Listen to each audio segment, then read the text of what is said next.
হাডুডু বাংলাদেশের একটি ঐতিহ্যময় খেলা। একটা সময় বাংলাদেশের বিভিন্ন গ্রামাঞ্চলে হাডুডু খেলার প্রচলন ছিল ব্যাপক। আমি আজকে এই খেলা নিজে দেখব এবং আপনাদেরকে দেখানোর চেষ্টা করব। প্রিয় শুভাকাঙ্ক্ষী, আসসালামু আলাইকুম।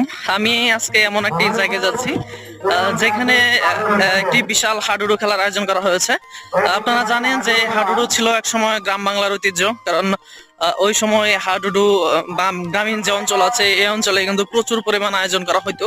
আর এটা হচ্ছে আমাদের জাতীয় খেলা, সেই খেলাটি এখানে বিশালভাবে আয়োজন করা হয়েছে এবং সেটি দেখার জন্য আমি মূলত আসছি। আর হাডুডু মূলত হচ্ছে এটা একটি শক্তি এবং সামর্থ্যের খেলা। তো সাথে থাকুন, আমি কিছুটা দেখানোর চেষ্টা করবো আপনাদের। বাংলার গ্রামীণ সংস্কৃতির একটি অন্যতম নিদর্শন হলো হাডুডু খেলা। শক্তি, সাহসিকতা এবং একাত্মতার প্রতীক এই খেলা আমাদের গ্রামীণ ঐতিহ্যের অন্যতম গর্ব। আধুনিক প্রযুক্তির যুগে গ্রামীণ খেলাধুলা কমে গেলেও হাডুডু এখনো অনেক গ্রামে উৎসবের আবহ তৈরি করে। হাডুডু, যাকে ইংরেজিতে কাবাডি বলা হয়, এটি ভারতীয় উপমহাদেশের একটি প্রাচীনতম খেলা যা বাংলাদেশের জাতীয় খেলা নামেও পরিচিত। এই খেলায় সাধারণত দুটি দল অংশগ্রহণ করে থাকে। দুই দলে 7 জন করে খেলোয়াড় থাকে। একটি দল থেকে একজন রেইডার অপর দলের কোর্টে প্রবেশ করে এবং হাডুডু শব্দ উচ্চারণ করে শ্বাস বন্ধ রেখে প্রতিপক্ষকে স্পর্শ করে নিজ কোর্টে ফিরে আসে।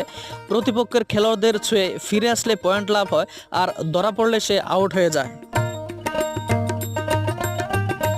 এই খেলায় শুধুমাত্র শারীরিক শক্তি নয়, কৌশল, দ্রুত সিদ্ধান্ত গ্রহণ এবং দলীয় সমন্বয়ের উপর অনেকটা নির্ভর করে ফলাফল। খেলোয়াড়দের ফুসফুসে সক্ষমতা, দেহের ভারসাম্য ও দৃষ্টিশক্তি অনেক গুরুত্বপূর্ণ। একটা সময় ঈদ, পূজা, নববর্ষের উৎসবগুলোর মাঝে হাডুডু খেলার আয়োজন করা হতো। গ্রামবাসীরা একত্র হয়ে এই খেলা উপভোগ করত। এখনও কোথাও কোথাও মেলার আয়োজনের অংশ হিসেবে হাডুডু খেলার আয়োজন করা হয়। নারী পুরুষ নির্বিশেষে সকল বয়সের মানুষ আসে এই খেলা দেখার জন্য। আধুনিক আর ভার্চুয়ালের যুগে বর্তমান প্রজন্ম হয়তো এই খেলাকে ভুলে যাবে, কিন্তু রয়ে যাবে এই খেলার ইতিহাস আর ঐতিহ্য। জনপ্রিয়তার শীর্ষে থাকা এই খেলা দেশের গণ্ডি পার হয়ে আন্তর্জাতিক পর্যায়ে বেশ সমুজ্জ্বল। শক্তি আর সামর্থ্যের এই খেলায় দম আর ক্ষিপ্রতার ভূমিকা থাকে ব্যাপক।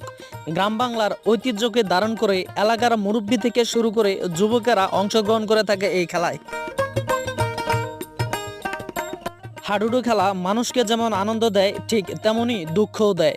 মাঝে মাঝে খেলোয়াড়রা প্রচণ্ড আঘাতের কারণে মাটিতে লুটিয়ে পড়ে, তাই এই খেলার জন্য বেছে নেওয়া হয় ঘাসযুক্ত মাঠ বা নরম মাটির জায়গা।